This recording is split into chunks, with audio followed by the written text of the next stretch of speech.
Olá, boa noite. O governo chamou hoje a imprensa para explicar a crise das dívidas, explicar aos moçambicanos por que o custo de vida está a aumentar e as possíveis soluções para a situação. Novas dívidas. A parte da dívida da Ematum, o governo, no período de 2013 a 2014, emitiu garantias a favor dos créditos contraídos por entidades económicas, nomeadamente Proíndicos S.A., no valor de 622 milhões de dólares. MAM S.A., no valor de 535 milhões de dólares. A Proíndicos tem como objetivo prestar serviços de segurança às empresas de hidrocarbonetos e contribuir para a proteção das embarcações marítimas e tráfico e fornecimento de serviços de busca e salvamento de embarcações nas águas territoriais de Moçambique. A MAM, por sua vez, tem como objetivo prestar serviços a Proíndicos e outras empresas para evitar a saída de divisas para o exterior num processo de reparação e manutenção das embarcações destas empresas. Para assegurar que as dívidas dessas empresas não recaiam no bolso do cidadão, o governo está a trabalhar com as empresas com vista a assegurar que iniciem as suas atividades e honrem os seus compromissos. Queremos deixar aqui muito bem claro, caros compatriotas, que no âmbito dessas dívidas, o que for de interesse nacional público, o Estado irá assumir a parte referente à componente dessa dívida. A outra parte, referente à componente comercial, obviamente, deverá ser paga pelas respectivas empresas, neste caso. Vantagens da reestruturação da dívida. Os ganhos, que recentemente fizemos uma conversão da dívida comercial da Ematum para a dívida soberana. E os ganhos desta operação são os seguintes. Em vez do governo pagar anualmente o valor de 200 milhões de dólares, incluindo capital e juro, passam a ser feitos os pagamentos, portanto, de forma mais suave para o nosso país, da seguinte forma.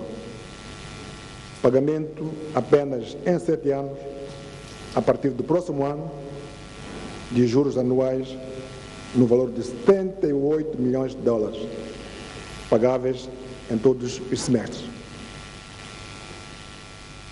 Portanto, cada semestre, o pagamento de 39 milhões de dólares. Pagamento único, que vai ser feito em 2023, dos restantes 731 milhões de dólares. Portanto, aliviamos bastante a pressão sobre o serviço da dívida ao longo dos anos. Para assegurar que a Ematum pague a sua parte, está em curso a identificação de um parceiro estratégico que possa trazer experiência, capacidade técnica para rentabilizar a Ematum. Estamos abertos a isso. Por que as dívidas foram mantidas em segredo? Esta informação deveria ter sido partilhada em tempo útil com o povo moçambicano e com os parceiros de cooperação internacional, incluindo o FMI e o Banco Mundial. Um momento sensível, caracterizado pela instabilidade, aliado ao processo da transição de um governo anterior para o novo ciclo de governação, que iniciou o ano passado, fez com que tivéssemos conhecimento e contato gradual com os dossiês das dívidas, à medida que fôssemos aprofundando o conhecimento de cada uma delas. No âmbito da transparência, o governo tomou a iniciativa, lá mesmo, durante as conversações com a FMI, de informar a existência de uma dívida bilateral contraída entre 2009 a 2014 no montante de 221,4 milhões de dólares, no quadro do reforço da capacidade para assegurar a segurança e ordem pública no nosso país. Resultados da missão a Washington. Estamos a trabalhar em conjunto para restabelecermos a plena confiança e consolidarmos a transparência fiscal, de modo que situações similares não voltem a ocorrer. Aceitaram trabalhar conosco neste exercício da consolidação da transparência fiscal e dos procedimentos que conduzam a que situações idênticas não voltem a ocorrer hoje, amanhã e depois de amanhã. No sentido de que a curto, médio e longo prazo e nunca. Também estamos a trabalhar em conjunto para avaliarmos e determinar o impacto macroeconômico da dívida, com vista a redesenhar os programas futuros com base na informação disponível. Financiamento Banco Mundial. No encontro mantido com o Banco Mundial, logo após que saímos do FMI, tivemos contatos com o Banco Mundial, foi-nos informado que os desembolsos do apoio ao Orçamento do Estado para o ano em curso seriam feitos após a conclusão do trabalho que decorre com o FMI, após um sinal positivo deles. E logo que saímos, tivemos uma informação não oficial do FMI, que um sinal de que estamos a trabalhar já estava sendo dado ao Banco Mundial. Banco Mundial e FMI são instituições gêmeas. Informação ao Parlamento. Em tempo oportuno, o Governo irá providenciar toda a informação sobre a dívida pública à Assembleia da República. Nós comprometemos também com a sociedade em prestar a informação ao povo. O povo merece ter o conhecimento da informação. Por que o custo de vida está a subir? A resposta a esta questão, caros compatriotas, não pode ser somente imputada à questão do endividamento. O metical deprecia-se e o custo de vida aumenta porque, primeiro, como dissemos, produzimos e exportamos pouco e, por consequência, observa-se uma menor entrada de divisas que são necessárias para importar aquilo que ainda não produzimos. Segundo, o apoio geral ao Orçamento do Estado, pelos parceiros de cooperação, também como dissemos, está a reduzir. Terceiro, por várias causas combinadas, internas e externas, o investimento direto estrangeiro também está com algum decréscimo. Porque são necessárias mais meticais para a compra da mesma quantidade de dólares, os preços internos têm a tendência a subir para refletir o efeito da depreciação cambial. Mesmo os bens e serviços que não têm relação nenhuma com o dólar e com o mercado externo, como estão os casos de cacana, mandioca, seca, rendas de casa, restaurantes, cabeleireiros, infelizmente os preços também estão a subir, numa tentativa de recuperar os rendimentos dos que produzem ou vendem esses bens e serviços. Soluções para a crise. Alargarmos e diversificarmos a base produtiva e aumentarmos a produtividade da economia nacional.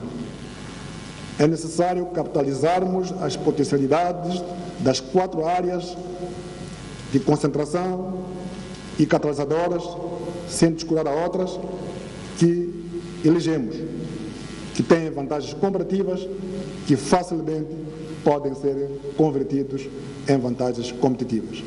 E essas áreas são a agricultura, a energia, o turismo e as infraestruturas. O financiamento das atividades previstas para esses 4 setores, em que nós vamos atuar de forma mais focalizada, mais concentrada, será feito pelo Governo, através de linhas de créditos concessionais já identificadas e em negociação com os respectivos financiadores e pelo setor privado, através de parcerias público-privado. Austeridade.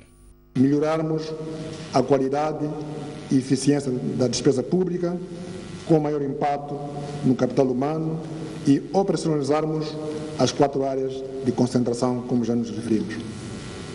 Será necessário ainda a racionalização da despesa pública. Será ainda necessário assegurarmos que os projetos na área de recursos naturais se desenvolvam de acordo com o cronograma acordado, esperando que a decisão final sobre investimentos ocorra ainda este ano. As negociações neste âmbito com a Anadarko e com a EN estão praticamente concluídas. Exortação. Exortamos a todos os moçambicanos para manter a serenidade e confiança no trabalho do Governo, que o Governo está a realizar para ultrapassar esta situação e mitigar os seus efeitos na vida dos moçambicanos. Com base nas lições aprendidas, reforçar o sistema de controle e transparência nas finanças públicas, queremos continuar a fazer isso. E o Ministro da Economia e Finanças, Adriano Maliani, diz que há esforços para que a parte comercial da dívida seja mesmo paga pelas empresas envolvidas e divulgou os acionistas das mesmas empresas. Esta dívida, 622 milhões de dólares, este é um projeto que vai ser pago em 5 anos. A primeira prestação venceu em maio deste ano, no valor Proíndico, estou a falar de Proíndico, em maio deste ano, no valor de 24 milhões de dólares. Portanto, neste momento o saldo é 597, portanto a diferença. E vai ser pago anualmente numa média de 119 milhões de dólares.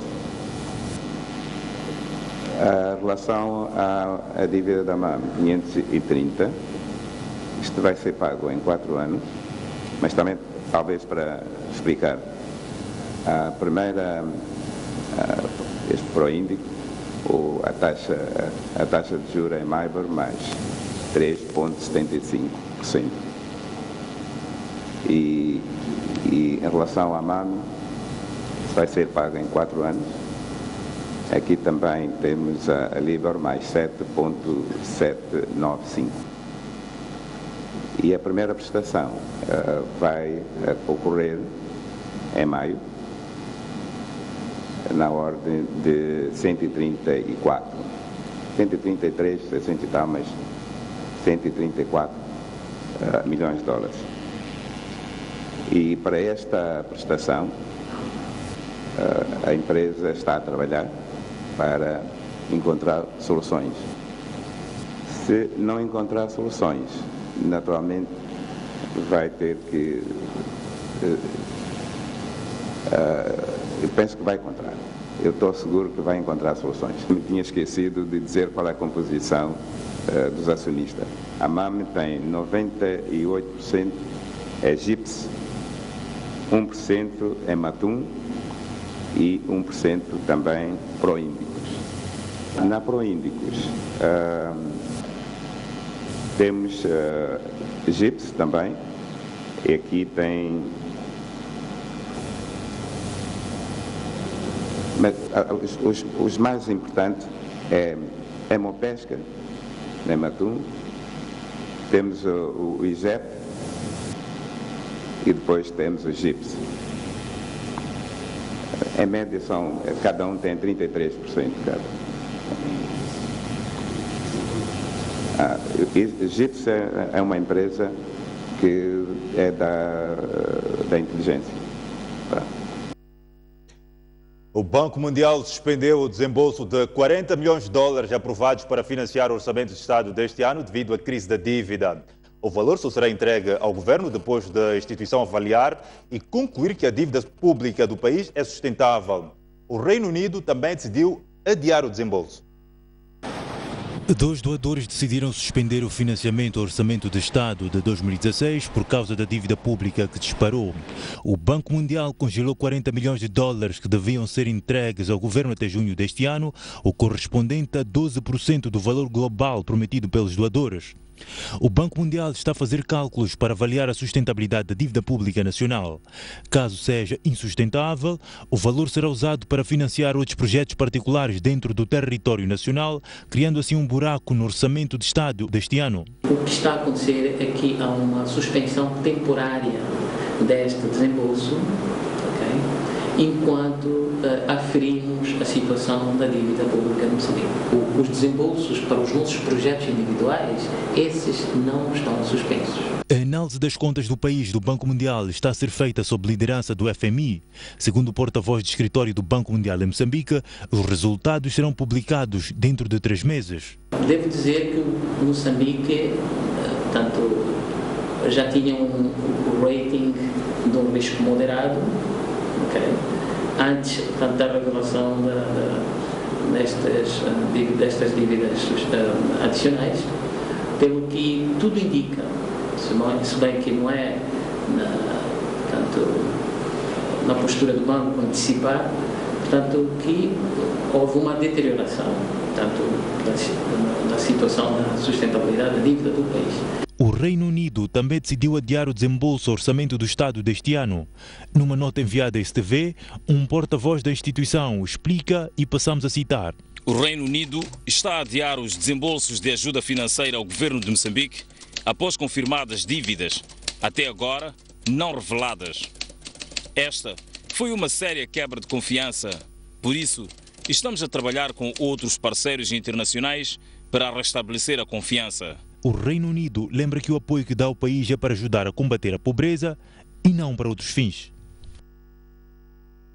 O diretor do Centro de Integridade Pública, Adriano Novunga, diz que o governo está a pular etapas ao explicar a dívida sem esclarecer a sua legalidade. Por seu turno, o economista Humberto Zaqueu defende a criação de um quadro legal que responsabilize governantes que contraem dívidas de qualidade duvidosa. Adriano Novunga começa por considerar que a explicação do governo não foi satisfatória por abordar apenas razões e soluções sem olhar para a legalidade do endividamento. O diretor do Centro de Integridade Pública recorda que as dívidas foram contraídas sem que a Assembleia da República e o Tribunal Administrativo fossem consultados. Até que ponto é que este endividamento se conforma à lei e ao quadro institucional democrático do nosso país, nomeadamente a aprovação pela Assembleia da República e, por outro, o interesse público no ato de contrair estas dívidas. Tanto o primeiro aspecto, o de legalidade, nos parece que foi bastante ferido aqui. Aliás, o Tribunal Administrativo, em sede de parecer da Conta Geral de 2014, já dizia que a Operação Ematum era ilegal. Sendo ilegal, a lei da probidade pública é clara quanto aos dirigentes que agem fora da lei. Coube também ao economista Humberto Zaqueu analisar a comunicação do governo sobre a dívida externa, quem defendeu que não se pode apenas falar do quadro legal para responsabilizar futuras contratações duvidosas da dívida, mas que é preciso avançar para a materialização. O primeiro-ministro faz uma grande promessa, que eu penso que a conseguir cumprir, definitivamente teremos um governo que recupera a sua credibilidade, que é a promessa do governo do dia, restaurar o papel das instituições do Estado, nomeadamente a Assembleia da República, devolvendo o debate desses dossiês para a Assembleia, reconhecendo que a Assembleia tem que ter algo a dizer nesta questão de gestão de finanças públicas, matéria que se perdeu nestes negócios que foram tratados, infelizmente, pelo governo anterior, quando ia já para o fim do seu mandato. Eu penso também que este é um reconhecimento, de facto, muito humilde, e nos encorajamos. São essas ferramentas que efetivamente deverão nortear o exercício de governação no futuro. E isto a se tornar verdade, a se materializar, o governo será capaz de facto de recuperar aquilo que é a confiança dos parceiros. O MDM diz que o primeiro-ministro não disse nada de novo e o seu discurso não esclarece todas as questões sobre a dívida pública. A bancada do Movimento Democrático de Moçambique exige que o governo vá ao Parlamento explicar o endividamento público. 4 horas depois da comunicação do primeiro-ministro, a bancada do MDM chamou a imprensa para dizer que o assunto da dívida pública ainda não está esclarecido. Porque de tudo que foi dito hoje de manhã, já foi falado na praça pública. E nós já sabemos. E também o primeiro-ministro não foi capaz hoje de fazer uma divisão clara qual é a dívida pública e qual é a dívida dos privados. Esperávamos que também o primeiro-ministro pudesse comunicar aos moçambicanos quem são os verdadeiros acionistas destes todos os negócios. Isso não foi respondido. A bancada da terceira maior força política exige que o governo vá ao Parlamento explicar ao detalhe os contornos da dívida pública. Defendemos que o Parlamento é o lugar mais certo para o debate desta matéria, que é o debate político da dívida pública e a sua fiscalização de acordo com a legislação vigente. O MDM já submeteu à Assembleia da República um projeto de criação da Comissão Parlamentar de Inquérito sobre a Dívida Pública. Tem como objetivo de clarificar a real dimensão do endividamento público na estrutura econômica e financeira do país e, obviamente, recuperar a credibilidade de Moçambique junto das instituições financeiras internacionais e, acima de tudo, renovar a esperança dos moçambicanos. Além da comissão de inquérito, o MDM defende ainda uma auditoria independente para investigar todo o processo de endividamento público. Mais de 400 pessoas, entre homens, mulheres e crianças, vivem no centro de acomodação de Inhazónia, no distrito de Barwe. São deslocados de fome que se instalaram naquele centro, idos do povoado de Canchiche, distrito de Maringue, província de Sofala. É um cenário de fome, panelas vazias, não há comida e o pouco que se desenrasca come-se em comum. Bernardo Tique está neste centro há 2 meses. Viu-se obrigado a trazer a sua família, composta por 14 membros, ou seja, ele, 2 esposas, o irmão e 11 filhos. Do governo tiveram apoio em tendas, cobertores, farinha de milho e feijão. A sua dieta é quase invariável, levando-lhes a inventar certos pratos, tal é o caso de caril de abóbora. Cortamos a abóbora em pedaços, depois estendemos no sol. Quando secar alguns dias, levamos aquele abóbora seco, pomos na panela. Se tivermos qualquer, como por exemplo feijão nhemba, misturamos, cozinhamos, já é feito caril para comer com massa. O óleo e sal faz-lhes muita falta. Aqui alimentos feijões com farinha de maçaroca. Só nós queremos de óleo aqui, tem farinha de óleo, de sal. Para variar a dieta, alguns viram-se obrigados a plantar ramas de batata doce para, a posterior, confeccionar as folhas como alternativas a feijão. E porque as famílias eram muitas, o governo apenas disponibilizou 46 tendas. Algumas pessoas ficaram sem tendas, obrigando-se a fazerem suas próprias cabanas. Aí no mato, ele vê machado e entra aí, depois corta esse pão para esse tenda. E quando chove, como é que se arranja? Quando chove água. Quando chove, depois vou sofrer. Vou sofrer com água, porque não tem parástico. Foram criadas condições para os filhos dos deslocados assistirem aulas, disponibilizando no local um professor que leciona a primeira classe. A nossa reportagem encontrou estes alunos em plena prova de educação visual. Nenhum destes alunos fala português. O professor explica-lhes em língua cena. Vocês conhecem deles? Não entendiam? Não. Não entendi o básico, né? Regra geral, os alunos vão às aulas depois de matabichar, chima e feijão do dia anterior. O centro não dispõe de cuidados sanitários, obrigando os deslocados a recorrer ao Hospital Rural de Catandica, que dista a 8 km. Também falta água, levando as mulheres a percorrerem distâncias em busca do precioso líquido. Madzimatunga Kupe. Tarunga contigo. Tirei água na bomba. Não é tão longe. É lá, depois da estrada.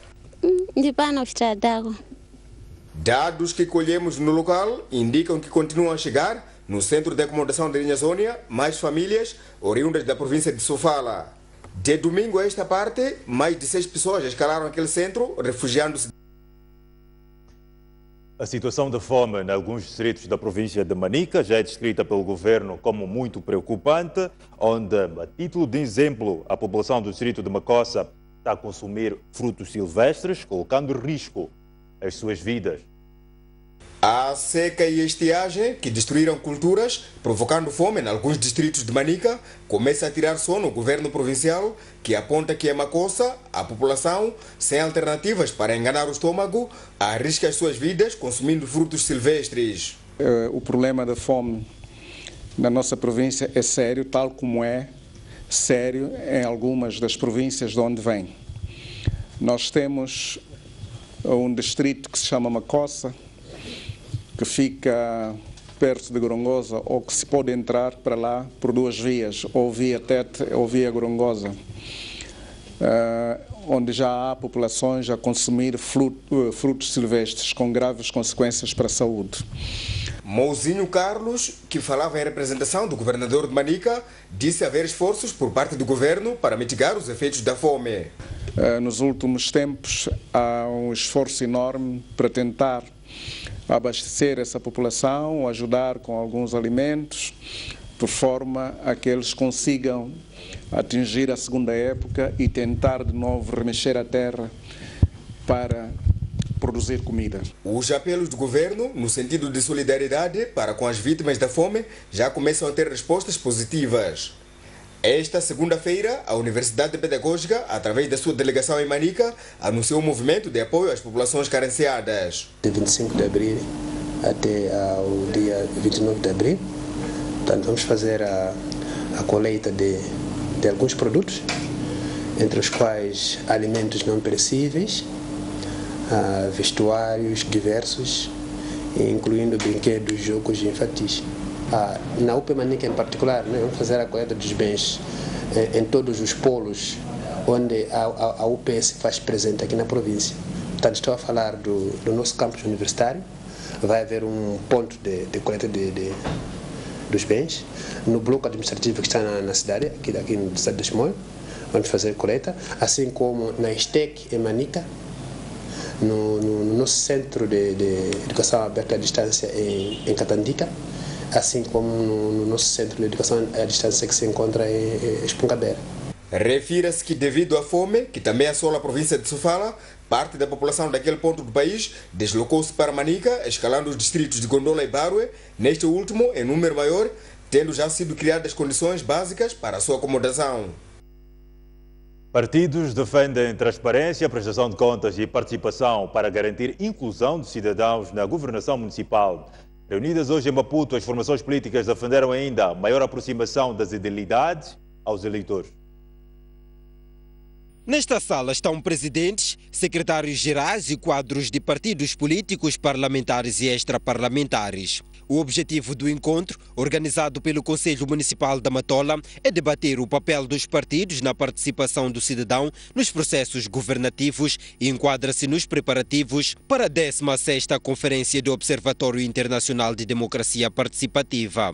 A Frelimo, Renamo, MDM e os partidos extraparlamentares dizem que a inclusão e a participação do cidadão passam por garantir transparência e prestação de contas aos eleitores. Os cidadãos questionam sobre a sua participação porque eles são, em última instância, aqueles que beneficiam ou são prejudicados beneficiam por boa gestão e má gestão lhes prejudica. Se um governo não é transparente, significa que poderá ter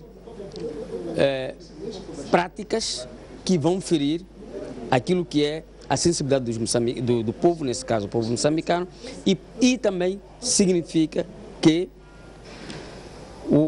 a coisa pública não é ou não irá ser bem gerida. É o tempo de rever a lei autárquica que está a reger a lei eleitoral das autarquias, que está a reger o processo de eleição, de modo que o autarca seja eleito a partir do seu bairro, através dos seus méritos, com a sua ligação com o próprio o eleitorado onde ele reside. O edil da Matola, Calixto Coça, defende que a conferência a ter lugar entre os dias 4, 5 e 6 de maio é um caminho para a governação inclusiva. Olhando para uma ferramenta que usamos já no nosso município e alguns municípios do nosso país usam, que é orçamento participativo. Só no contexto do observatório tem 3.450 cidades do mundo que praticam o orçamento participativo. E todas essas cidades estão dentro desse chapéu do observatório que a Matola está a presidir. E parte dessas cidades estarão na cidade da Matola a partilharem conosco as experiências de como é que governam as suas cidades no contexto do orçamento participativo. A Conferência do Observatório Internacional de Democracia Participativa vai decorrer sob o lema Boa Governação e Participação Inclusiva do Cidadão. O setor de saúde em Nacala registrou durante o primeiro trimestre do ano em curso mais de 27 mil casos de malária, que resultaram num total de 12 óbitos. Este número pode estar longe da realidade em função dos casos que ocorrem fora do controle das autoridades de saúde local. Falando a STV, o médico-chefe distrital deu a conhecer que durante o primeiro trimestre do ano em curso, o setor de saúde, mulher e ação social em Nacala registrou pouco mais de 27 mil casos de malária, que resultaram num total de 12 óbitos, contra pouco mais de 24 mil casos contabilizados em igual período do ano passado. Marcelino Bilay referiu na ocasião que, apesar das medidas de prevenção e combate à doença, a malária continua a ser a principal responsável pelas mortes fora e dentro das unidades sanitárias locais. Se fazermos uma ronda em todas as unidades sanitárias neste período que estamos, vamos encontrar de facto enchente, que é resultado do próprio período em que estamos a atravessar. Terminamos agora a época chuvosa, é o período do pico da malária, porque a chuva cria condições para a procriação do mosquito. Então, neste período nós registramos maior número de casos de malária e as doenças também de fórum hídrico, como as diarreias e as doenças respiratórias que se associam às condições climatéricas. Marcelino Bilay, médico-chefe distrital, fez saber por outro lado que o setor de saúde, mulher e ação social em Nacala prevê intensificar medidas de prevenção e combate à malária com a distribuição de novas redes mosquiteiras às comunidades locais. A comunidade começa já a mostrar sinais de compreender o conceito de malária e, sobretudo, o perigo que esta doença acarreta para a população. Será feita a distribuição universal da rede mosquiteira a todas as famílias. É um programa que vai abranger todo o país, mas terá o seu lançamento na província de Nampula. O Hospital Distrital de Nacala, que serve de referência para outros distritos vizinhos, como são casos de Memba, Nacala Velha, Mussuril, Monapo e Ilha de Moçambique, é o único com serviço de internamento a nível da... E assim seguimos a um breve intervalo. Voltamos dentro de instantes.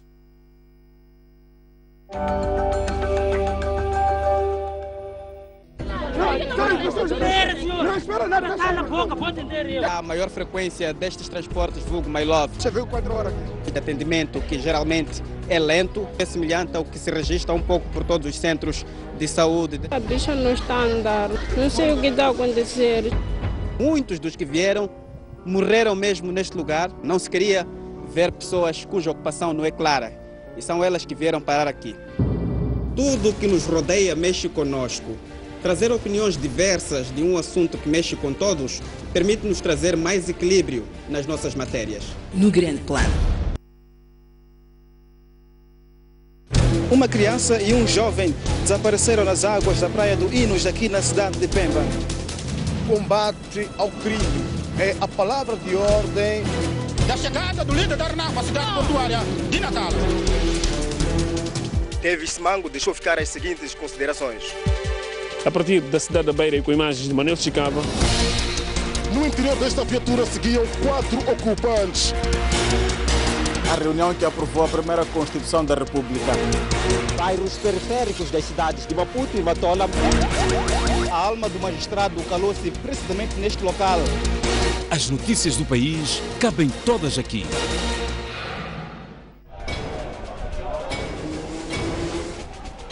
Os temas da atualidade desportiva. Análise dos lances. As jogadas polémicas. As glórias. A resignação. Eu prefiro que uma equipa lute pelas possibilidades do que uma equipa que entre passiva e que esteja à despesa do adversário.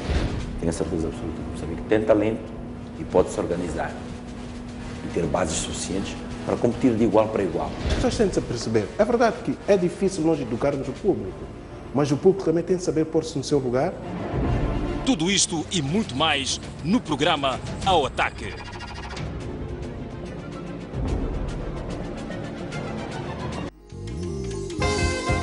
Neste episódio, mergulhamos no subúrbio de Maputo e exploramos as histórias esquecidas do bairro de Spamanine, revelando as potencialidades existentes no bairro.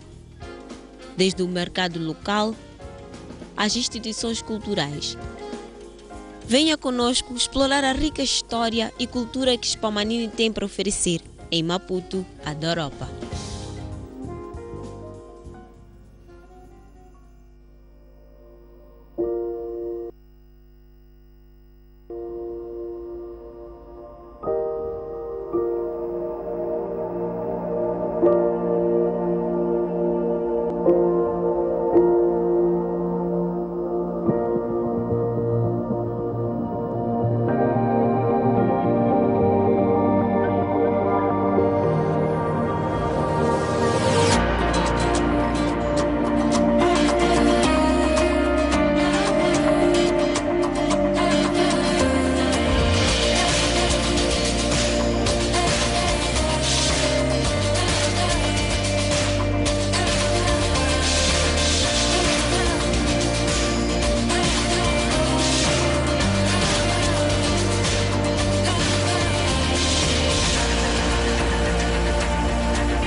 Um país faz-se de confrontos de ideias. Nós somos a ajuda do governo agora. Choramos por muita água, choramos por pouca, choramos sem água. Da pluralidade de opiniões. De uma ou de outra forma, as coisas têm que andar. Vamos evitar essa questão de eu tenho um negócio, depois amanhã torna-se um elefante branco. Não é possível formar um empresário, um empreendedor em um dia. Para outro sítio. Nosso autocarro até aos 5 anos, aos 2 anos está arrebentado. Falar é muito simples e trazer dados também é a coisa muito simples. Mas vamos à prática, não é o que se verifica o que está a dizer. Há muitos jovens que começam e têm vontade de continuar, mas não vão a lugar nenhum. O debate da nação é desta diversidade de pensamentos que é Moçambique. Essa diversidade. Empreender não são pequenos negócios de barraco, qualquer coisa. Nós estamos a destruir.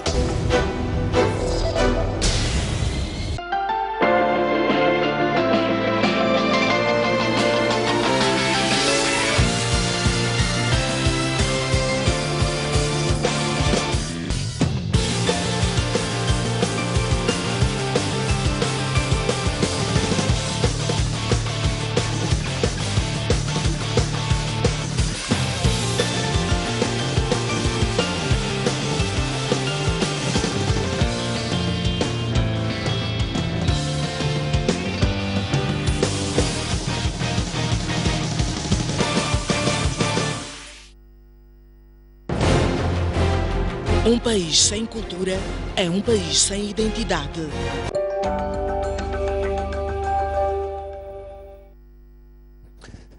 Está a ver o Jornal da Noite, edição de quinta-feira. O Presidente da República recebeu hoje o rei Swat III da Suazilândia. No encontro foi rubricado um memorando de entendimento, no qual Moçambique deverá passar a fornecer gás à Suazilândia, e as partes destacaram a necessidade de reforçar a cooperação, particularmente nos setores de energia, transportes e recursos minerais. É a primeira visita do rei Swat III a Moçambique desde que Filipe Nyusi assumiu a presidência.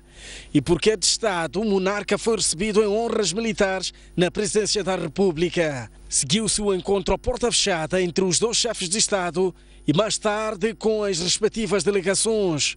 No final foram rubricados alguns acordos de cooperação, destacando o fornecimento de gás àquele reino. Foi dado um informe sobre o ponto de situação da cooperação.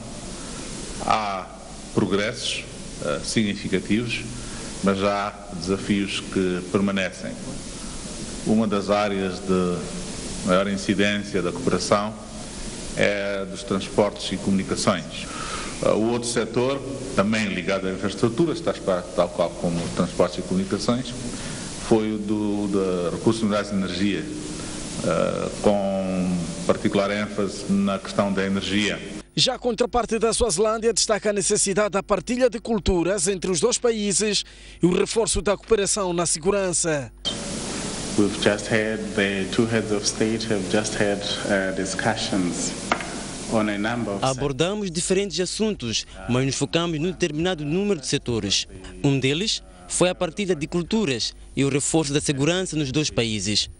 Há também doenças comuns entre as duas nações e concluímos que há necessidade de partilharmos estratégias de combate. Two countries to share information on these areas, and I think the relevant ministries would take it upon themselves. Esta sexta-feira, o monarca vai visitar a central térmica de Ressano Garcia e o hospital privado de Maputo. O Hospital Provincial de Pemba, em Cabo Delgado, está a operar pessoas com problemas de fendas no lábio, no âmbito de uma missão que conta com o reforço de médicos provenientes da cidade da Beira.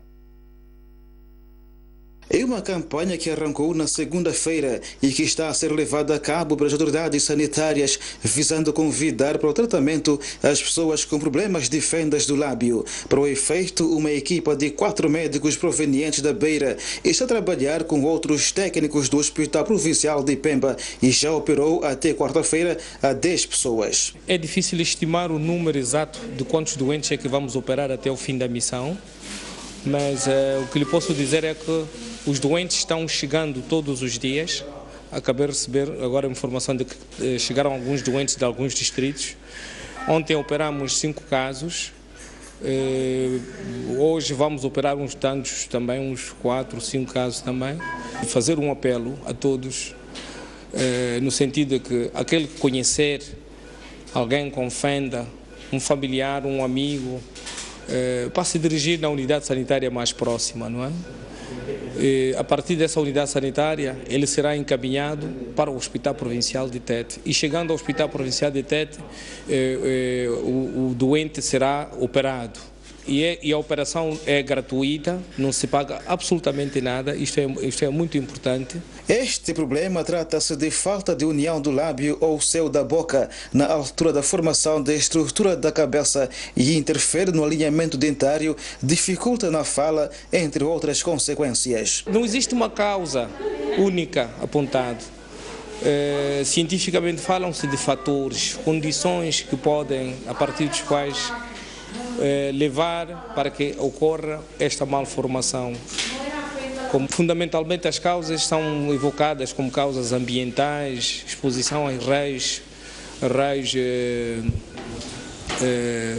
raios-x, infecções virais, fatores alimentares, infecções, ou melhor, medicamentos. Tudo isto pode concorrer realmente para que ocorra uma malformação do tipo fenda. As cirurgias que decorrem no bloco operatório do Hospital Provincial de Pemba, em Cabo Delgado, vão até próximo sábado. A Faculdade de Agronomia e Engenharia Florestal pretende colocar para a produção em larga escala 3 variedades de feijão inhemba de maior rendimento e resistente à seca. No dia dedicado ao campo, a Faculdade de Agronomia e Engenharia Florestal da Universidade Eduardo Mondlane levou para o seu campo de ensaios no distrito de Inharrim agricultores, produtores de sementes e investigadores com o objetivo de mostrar o resultado de 8 anos de investigação e melhoramento de variedades de feijão e milho. Para já, há 3 variedades de feijão nhemba que serão submetidas em proposta para o início da produção em larga escala no país na próxima campanha agrícola. A proposta inicial é este ano haver 3 variedades a ser libertas, mas há de vir muito mais materiais no próximo ano, depois do próximo ano e assim sucessivamente, portanto, a ser libertado no âmbito deste programa de melhoramento. Este é um programa que neste momento tem resultados extremamente interessantes. Portanto, é só ver este ano. Este ano foi um ano muito mau, portanto, um ano com falta de chuva. Mas se for a ver aqui, tem muito material que conseguiu ter alta produtividade mesmo em condições de baixa chuva. Isto quer dizer que tem materiais que são tolerantes à seca, que são próprias para zonas e anos em que a chuva é um problema. Neste momento, portanto, essas variedades que estou a fazer aqui nos ensaios, elas me dão acima de 2.000 toneladas por hectare. Nas machamas dos camponeses dão acima de 1.000 kg por hectare. O rendimento nacional é de 300 kg por hectare. Então, com estas variedades, tem um salto de 3 a 5 vezes mais de rendimento. Então, são variedades de fato que têm potencial para mudar o cenário da produção de feijão nhemba e de segurança alimentar. E porque a escassez da chuva está a complicar a produção de comida em Moçambique, a diretora provincial da Agricultura e Segurança Alimentar em Inhambane, Filomena Maiope, diz que há que apostar no melhoramento de outras culturas para o combate à fome. Hoje estamos a falar de feijão, mas ensaios desta natureza estão sendo feitos com a mandioca, que já foram feitos, já foram selecionados variedades de mandioca que já estão adaptadas à província de Inhambane. Temos também ensaios com amendoim, temos ensaios com fruteiras, por exemplo. Não estamos a falar de tolerância à seca, estamos a falar de tolerância a pragas e doenças e, naturalmente, estamos a falar de produtividade. Portanto, quanto é que produz este feijão? No Centro de Investigação Agrária de Nhacoongo, no distrito de Inharime, a Faculdade de Agronomia e Engenharia Florestal da UEM está há cerca de 8 anos a trabalhar no melhoramento de espécies de feijão e milho, uma atividade que conta com o envolvimento de agricultores locais nas suas machambas. Na atualidade internacional, o suspeito das 11 mortes num posto militar em Cabo Verde foi detido esta quarta-feira no bairro da Fazenda, na cidade da Praia. Entre as vítimas estão 8 militares e 3 civis, cujos corpos estão a ser submetidos à autópsia. O suspeito havia feito como refém um taxista quando estava prestes a ser capturado, mas as autoridades foram mais eficientes e detiveram o criminoso. Numa operação que contou com a participação de diversas especialidades da Polícia de Cabo Verde, o detido foi levado para a esquadra de Achada do Santo Antônio, bairro mais populoso da Praia, capital daquele país. Descrito como um jovem calmo, Antônio Silva não era considerado perigo, por isso a sua atitude surpreendeu os colegas e amigos. Depois do crime, os familiares revelaram à Polícia Nacional de Palmarejo que o soldado tinha conversado com eles e confessado o crime, mas sem explicar as motivações. Aliás, Antônio queria ainda matar mais 2 pessoas, sendo um taxista e o padrasto, segundo contaram à polícia os familiares com quem o militar manteve contacto depois de cometer o crime. A descoberta dos corpos no posto de fiscalização militar e nas imediações levou as autoridades a fazer uma caça ao suposto criminoso, o que culminou com o encerramento temporário de todos os aeroportos. O crime, um dos mais violentos da história de Cabo Verde, resultou na morte de 8 soldados e 3 civis, dos quais 2 espanhóis e um cabo-verdiano. A Comissão Especial para analisar o pedido de destituição da Presidente brasileira do Senado inicia esta quinta-feira o processo de audiências, ouvindo os advogados da acusação. De acordo com o cronograma decidido quarta-feira, depois da audição dos autores do pedido de impeachment na sexta-feira, será a vez da defesa, a cargo do advogado-geral da União, José Eduardo Cardoso, para apresentar o seu parecer. Neste dia, serão também ouvidos 2 ministros convidados, Nelson Barbosa, da Fazenda, e Cátia Abreu, da Agricultura, e um representante do Banco do Brasil. Composta por 21 senadores titulares e 21 suplentes, a comissão também aprovou para a segunda e terça-feira da próxima semana a audição de professores e advogados pró e contra a destituição de Dilma Rousseff. A comissão iniciou os trabalhos terça-feira com a eleição do presidente, o senador Raimundo Lira, do Partido do Movimento Democrático Brasileiro, e o relator do processo, Antônio Atanásia, do Partido da Social Democrata Brasileira. Pelo calendário aprovado, o relatório deve ser apresentado no dia 4 do próximo mês e no dia seguinte, a defesa da presidente terá mais uma oportunidade para se manifestar, desta feita com o parecer em mãos. Já no dia 6, ainda em maio, o relatório deve ser votado pelos senadores que compõem a comissão. O parecer da comissão será 48 horas depois votado em plenária, sendo que nesta fase basta apenas uma maioria simples de 41 dos 51 senadores para aprovar o pedido de impeachment.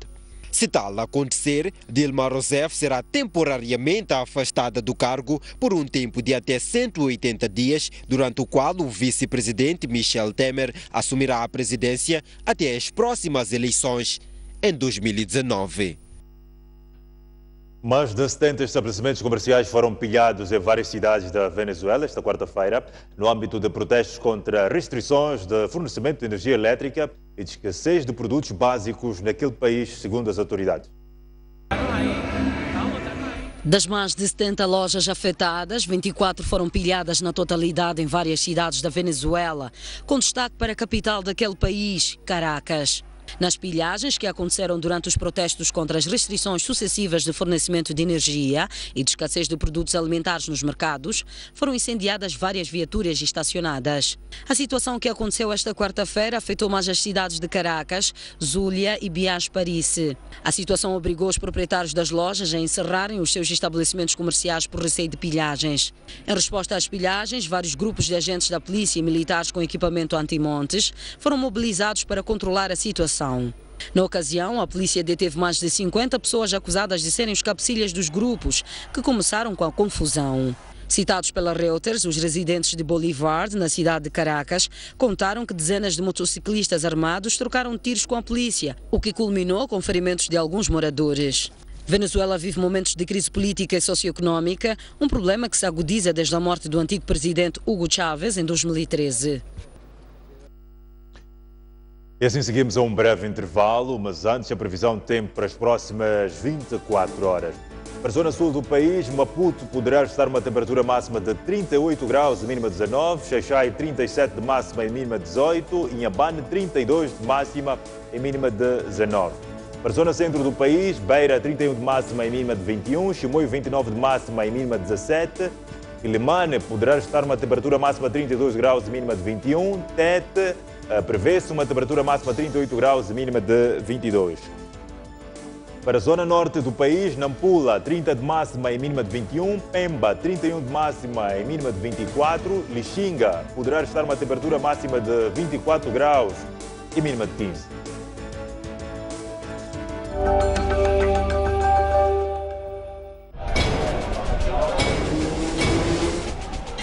Os temas da atualidade desportiva.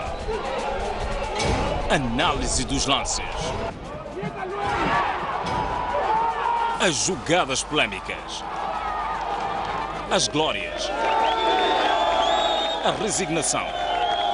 Eu prefiro que uma equipa lute pelas possibilidades do que uma equipa que entre passiva e que esteja à despesa do adversário. Tenho a certeza absoluta que Moçambique tem talento e pode se organizar e ter bases suficientes para competir de igual para igual. As pessoas têm de se perceber. É verdade que é difícil nós educarmos o público, mas o público também tem de saber pôr-se no seu lugar.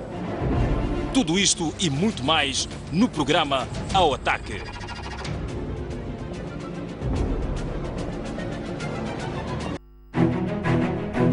Mais um baú.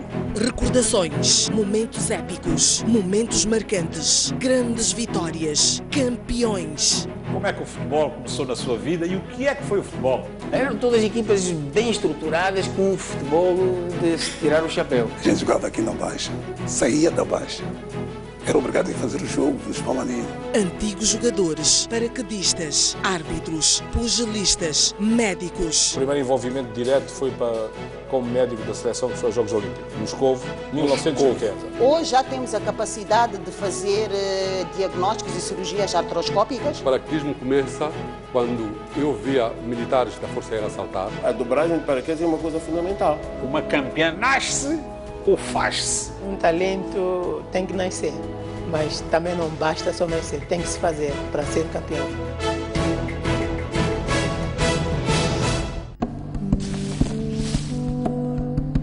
Reduzem os níveis de precipitação e aumenta a vulnerabilidade das populações. Vamos ir brincar.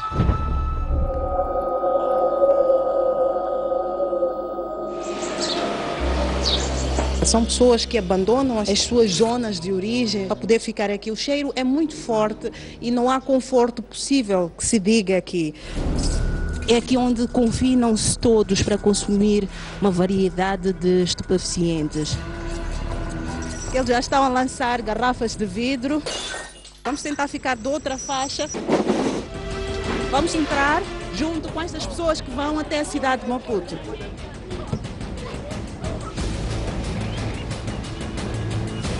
Olá, eu sou a Selma Inocência, junte-se a mim no Grande Plano, aqui na STV.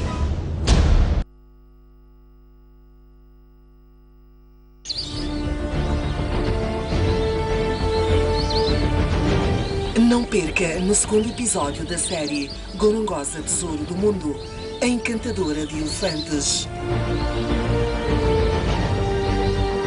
Gorongosa exibe-nos o cotidiano da sua população de elefantes numa excitante aventura de famoso apresentador americano Bob Paul. Este sábado, a não perder, aqui na STV.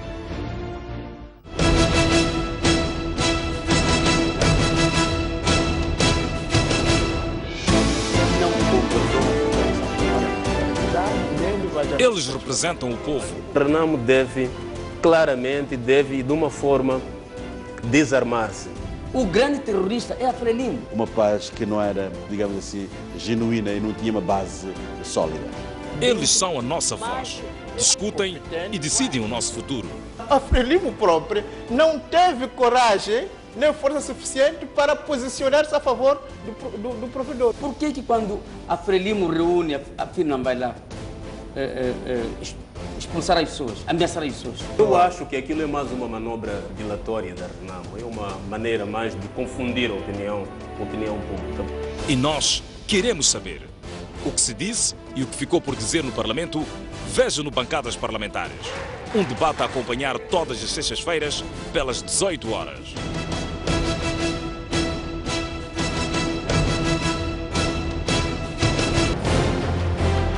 Um país sem história é um país sem futuro. Um país sem cultura é um país sem identidade. Um mundo sem referências é um mundo sem norte. Um país sem ídolos é um país sem referências.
Estamos de volta para o jornal. O escritor moçambicano Marcelo Panguana lançou ontem o livro Vagabundo da Pátria. O romance faz o retrato da sociedade moçambicana 35 anos depois da independência, evidenciando as alegrias e as tristezas do povo. Não era para menos, o Centro Cultural Português lutou para testemunhar o lançamento de mais uma obra do conceituado escritor moçambicano Marcelo Panguana. A obra, de 136 páginas, descreve o período da sociedade moçambicana desde a independência até os dias mais recentes. Os vagabundos retratados na obra são todos moçambicanos que lutam pela sobrevivência. Vagabundo da pátria somos todos nós, os cidadãos moçambicanos, que nessa busca sem fronteiras, à procura de uma porta ou de uma janela através da qual nós possamos nos realizar. A leitura da obra Vagabundo da Pátria também inspira questões para o cenário político atual. Vagabundo da pátria somos todos nós que andamos à procura de uma verdade através da qual possamos nos sustentar, possamos encontrar um caminho através do qual a gente possa ter as respostas corretas sobre o nosso país. O livro foi apresentado por Ungulani Bakakosa, que entende que os vagabundos retratados por Panguana são o tecido marginal da sociedade. Há o vagabundo central, mas acima de tudo há todos esses vagabundos, né, que foram circulando por este país. Quer dizer, ele foi apanhando no meio de tudo isto e acima de tudo foi tocando, não é, naquele tecido marginal da sociedade. Um dos convidados da cerimônia foi Roberto Chizonzo. O músico brindou o público com o dedilhar da sua guitarra.